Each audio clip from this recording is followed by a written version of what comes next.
ng pahayag ni Attorney Richard Anthony Fadulyon ng National Prosecution Service or NPS Prosecutor General. So iginiit nga ni National Prosecution Service or NPS Prosecutor General Attorney Richard Anthony Fadulyon na walang karapatan yung mag-asawang Pacifico Curly at Sara Diskaya na diktahan yung Department of Justice sa isinasagawang evaluation nitong kanilang application para maging isang state witness. So according nga kay Fadulyon, walaan niya sa posesyon yung mga Diskaya or sino man para magbigay sila ng kondisyon or demand yung process no ng DOJ sa pagtanggap nga or pagtanggi sa kanilang application sa witness protection. Kaya ipinabatid ni Fadulyon na yung anumang action nitong mag-asawa sa labas ng investigation ng DOJ is hindi magagamit laban nga sa kanila or kontra sa kanilang application. At kaugnay niyan mga kabombo, narito ito nga bahagi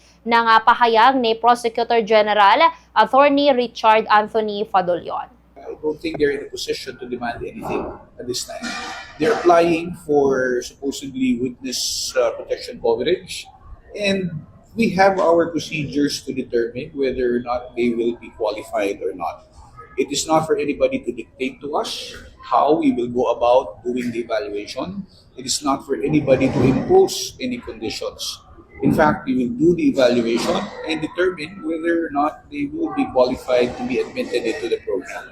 Until then, any action that they take outside of the department is not something that will be taken against them. We will have to find out if they will also have the same kind of treatment pagdating sa pakikipag-usap sa amin.